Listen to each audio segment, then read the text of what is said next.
Tell us a little bit about the concept. How did you grow? Tell us about your journey with the brand. How many corporate locations versus franchise concepts did you have, or franchise locations? What's that mix look like then and today? What distinguishes Ledo from other pizza brands? Tell us about like the franchise system, the total investment, franchise fee. Where do you see the brand in the next 5 to 10 years in terms of growth? All right, so can you introduce yourself for me, please? Sure. My name is Jamie Bell, CEO of Ledo Pizza. Fantastic, Jamie. Thank you. And tell us a little bit about the concept. Well, the concept is we're a carry-out, dine-in pizza location. We have 120 units up and down the East Coast, founded in 1955 by my grandfather. Started the concept in '86 until we figured out what we wanted to franchise, and we started that in 1989. So we're just kind of a community family place, dine-in, carry-out. Restaurant seat about 70 people, and we really strive to be their kind of local community restaurant. Incredible. So your grandfather started the business, and now you're running it. Fantastic. It wasn't fantastic when you were my age at 12 years old washing dishes, but it turned out okay. You got started early in the business. I got started early in the business. So how did you grow? Tell us about your journey with the brand to where you are today, and how that kind of evolved for you. So obviously I did start when I was 12 years old. I was wash dishes, make pizzas, that type of thing. My grandfather started the original restaurant. My father started licensing the concept in '86, and then he ultimately franchised in '89. I was kind of along for the ride. I didn't necessarily want to be in the business, but it turned out well. So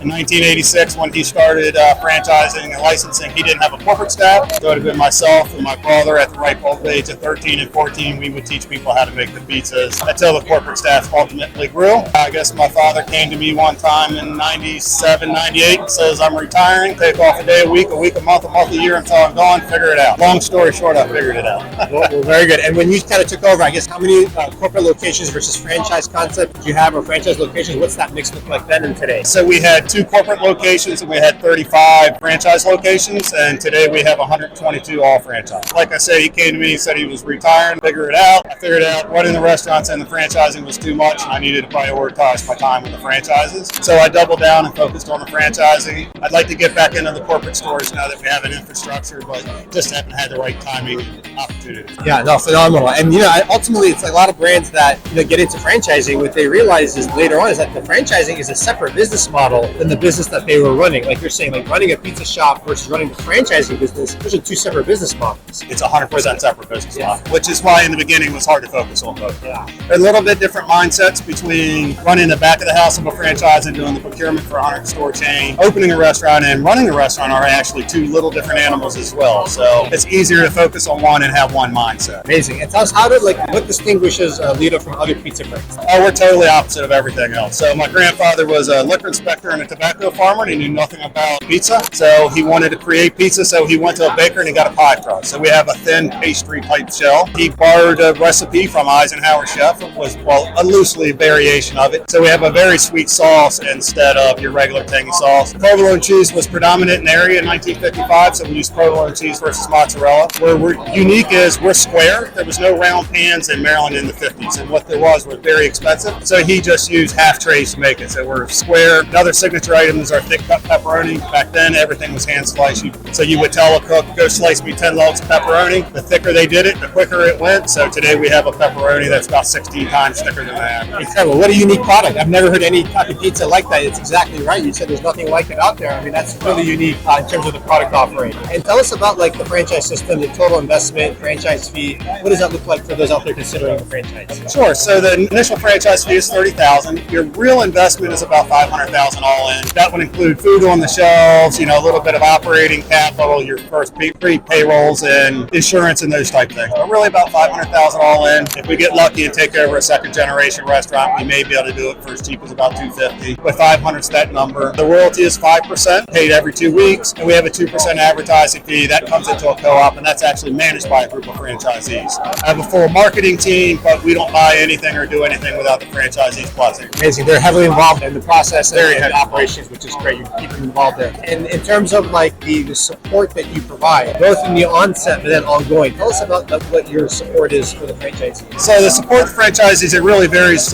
Your first year looks significantly significantly different than years 3 through 5. So if you decide you want to do a unit, we would work with you to find the site. We do that kind of hand in hand. We typically take the lead in the site selection and educate you on what we like. When we get to the construction phase, we help you hire an architect, we help you design the store, and we kind of GC the contractor all the way through the process. When you open up, I'll send in a team of people, we help you hire people, we put away the foods, the pots and pans, and for your first 6 weeks, I have a team of anywhere between 4 to 6 people, and we're there open to close. We slowly kind of blend ourselves off of you until after about 6 weeks, you're running it, and quite frankly, you're running it out of habit, because now you've learned it, we've created some muscle memory. But really, that first year, we're there very hands-on because you have high days like a Super Bowl or a Halloween. The business cycle changes a little bit. So we come in and work with you on how to gear up for those days, the difference in the timing of staff, maybe the lunch rush hits earlier, dinner rush on Halloween is going to be 4 o'clock. It's not going to be that 7. So we really work with you closely on that. After year 1, you pretty much know the cycle and they're there, but we are there to help you with marketing and procurement. Our model really changes to where, hey, your lease is coming up, let's help us renegotiate your lease, or let's look at your insurance, we see your insurance is creeping up. So the relationship changes a little bit. We're not really hands-on as much day to day because you've had that figured out. Quite frankly, if you don't, you're probably looking to exit the business. So we're really there more as consultants on the other side of it. We're looking for number 2 units or working with you on your credit card fees or something like that. Amazing. And tell us about the vision of the brand. Where do you see the brand in the next 5 to 10 years in terms of growth? We're kind of a slow growth unit. We're a little opportunistic. First of all, we need to make sure our current franchisees are happy and healthy, because if they're not, we're going to devote all of our time onto them. So we're really taking care of that base first. And then secondary, we look to grow off of that. It's really anywhere between 5 to 15 units. We're a little bit opportunistic. If the real estate market's not there to make a deal, we just won't make the deal.